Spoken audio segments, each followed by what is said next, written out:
What's up everybody, I'm Seth Fowler and today is an exciting unboxing because I'm finally picking up a pair of sneakers that I wanted to grab during All-Star Weekend but just wasn't able to grab a pair. So unfortunately I paid resale, but they're finally here, so hopefully it's all worth it. But before we actually jump into the unboxing video itself, I want to give a huge thank you to the sponsor of today's video, Reshoevn8r. Reshoevn8r is the best sneaker cleaning product available on the market. I've been using it for years, I've promoted them for years, and it's a brand that I really trust with my sneakers. And with all the sneakers that I've been buying recently, it was important for me to pick up a case of just every Reshoevn8r product that I could ever need. And that kit was called the Ultimate Kit, or is called the Ultimate Kit. Here it is. This kit is dope. It's got everything that you'll ever need to keep your sneakers clean and looking fresh. It's got the laundry system, it's got the sneaker cleaner, it's got some wipes in there as well. It's got everything. And the best part is, if you spend $30 or more on Reshoevn8r.com and use my code Seth30, you get 30% off your entire purchase. And the Ultimate Kit is more than $30, so if you buy just this kit and use my code Seth30, you get 30% off the entire kit itself. So if you would like to check out the Ultimate Kit or any of Reshoevn8r's other awesome products, make sure to check out their website in the link in the description below and use my discount code Seth30 for 30% off. But now, actually getting into the unboxing, I've got a pair of Jordans in this box that released during All-Star Weekend, and I entered on the sneakers app and I actually had them, but my purchase failed for some reason. It's the most annoying thing in the world. It's happened to me before, so Nike, if you know what's going on, hit me up. I'm really excited about these. Unfortunately, I had to pay resale. I got them at GOAT, but you know, after just a stupid amount of money later, they're finally here. So let's cut these guys open and see what they look like in person. This is actually a pair of sneakers that I'm not 100% sure about. I like them a lot, but I don't think they're my favorite of this kind of sneaker. You'll see in a second what I'm talking about. But I'm still really excited to own them. So here is, wow. This is like our perfect fit status. This is like the perfect size box for this box. Let's see if I can even get it out. You're kidding. It won't come out. That's ridiculous. That's insane. Scary night. Okay. Now we've got the top and the bottom open. Let's see if that helps. That's the first time ever that I've had to do that. That's ridiculous. Looking at the box itself, you probably already know what these are if you followed any of the All-Star Weekend releases. This is a pair of sneakers that I'm just hyped to see in person. This box is obviously a Jordan box. You've got a red Jumpman and a black box top. You've got some interesting circular cutouts on the top of the box and actually on every side of the box as well. It kind of looks like Swiss cheese. I'm excited to see these, so let's pop this top. You got some nice clear paper right there, and then the sneakers themselves. Look at that. This is really interesting. Okay. Huh. So these are the Off-White Jordan 5s. These are the first Off-White Jordan model that isn't a Jordan 1. And to be honest, I think Virgil picked a great model to use. I actually did an If I Design video where I designed my own version of the Off-White Jordan 5s. And that shoe was covered in suede and it was tan. And to be real with you guys, I think I like it a little bit better than this one. I know that's like tooting my own horn, but to be fair, it was based on leaks, so it wasn't my original design. This one's still good though. I still like it. It's just not my favorite Off-White. You're probably sitting there saying, why'd you buy it if it's not your favorite Off-White? Because I still like it. I still like this shoe a lot. It's just not my favorite Virgil Abloh creation. I think that one is right there. But, you know, it's still a dope sneaker overall. First thing you'll notice on this shoe is that the entire upper is covered in this sort of plastic mesh material that we've actually seen on some of the other Off-White sneakers like the Air Maxes, on the toe of the UNC Air Jordan 1s. It definitely has that sort of prototype, almost like fabric pattern feel to it. It's interesting. It's like an industrial feel. I don't mind it. Kind of wish it was suede, but I don't mind it. I do really like the colorway that he picked for this shoe though. I love the fact that it's metallic 5. I think that's so cool and one of the most iconic pairs of Air Jordan 5, so it makes a lot of sense. There are definitely some interesting details on this sneaker that make it unique, to say the least, like a lot of these circular cutouts. I'm not sure exactly the reasoning for these cutouts, but they are there and they're interesting. I didn't even realize there was one on the tongue. That's kind of crazy. It's only on one tongue too, it's not even on the other one. So it seems like there's two cutouts, one on each side of the shoe. You've got one in the midfoot and then one around the ankle. and then the same thing on the medial side as well. And what's interesting is that the area that's usually printed on with off-white sneakers is actually still printed, but you can only read it in the area that's cut out because that actually cuts out the plastic mesh that's covering up the printing. Apparently the design intent behind these circles is that you're supposed to cut them out with an X-Acto, or you can cut them out, and Virgil has done that on a couple of his pairs.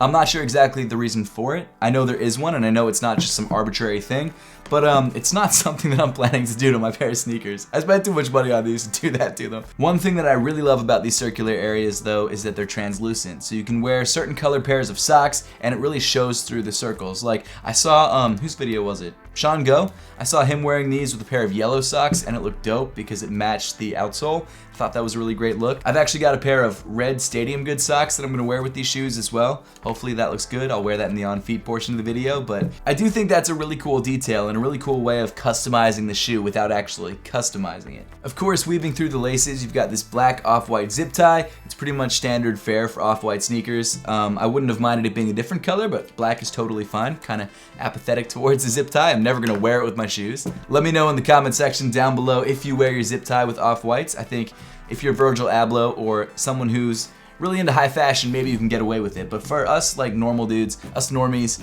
we can't really get away with it. I'm gonna be honest. The shoe comes with these really cool semi-translucent lace locks, which I don't know if I'm gonna keep on the shoe or not. And then you've also got two different pairs of laces if you wanna switch from the black laces to maybe white or red. And to be honest, even though I like the black laces, I feel like the white's gonna look really, really clean. And I've seen a lot of people wear this shoe with the white, so I feel like I might go ahead and do that actually. The laces do say shoelaces on them at the end, which is always a nice touch. As you can tell, like the original metallic 5s, the tongue does come in 3M, which I think is a really nice touch. And it can blind you because there's so much 3M on the tongue of this sneaker. Oh, that's actually a really cool detail. So on the back of the tongue that has a hole through it, the Air Jordan tag actually stops right there. Obviously it was done on purpose, but it's cool little details like that that really make you realize so much work went into designing this shoe. It's a really cool touch. Fit-wise on this shoe, I've heard from, I believe, Foamer Simpson. I've watched a lot of videos on this shoe that you should probably go down half a size because there's not much padding inside the sneaker. So I bought a size 8.5, which is half a size down, and I want to try these on to see if that was the right move. So let's try these guys on outside and I'll get some B-roll shots for you.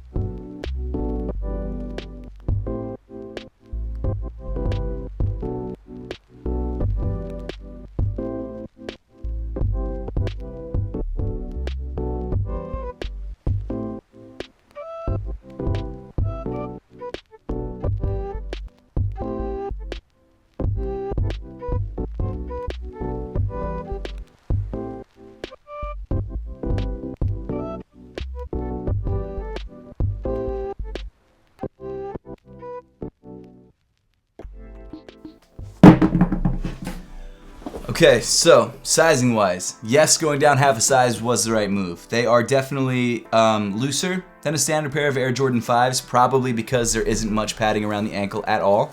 I think you could get away with true to size if you really need to, but I would probably suggest going down half a size. It just fit me so much better, and even then it did still kind of feel tad big, but that's probably because I was wearing the laces really loose. Very comfortable shoe though. I love the way it felt on foot. I'm gonna wear these when I go to Portugal this weekend. Super excited about that.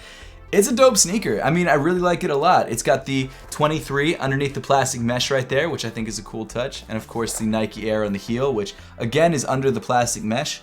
I wonder why they did it like that. Of course, you've got the black midsole with the silver shark teeth and the speckle print, which I think is really cool. And then rounding off the bottom of the sneaker, you've got your aged yellow outsole, which I wouldn't have originally thought I would have liked. I would have thought that was a weird touch, but now seeing it in person, I like it. I think it's nice. It really makes this sneaker look like it's worn in and like it's a very used prototype, which I think is a cool aesthetic. So should you pay the crazy resale price on the Off-White Jordan 5s if you didn't get them for retail?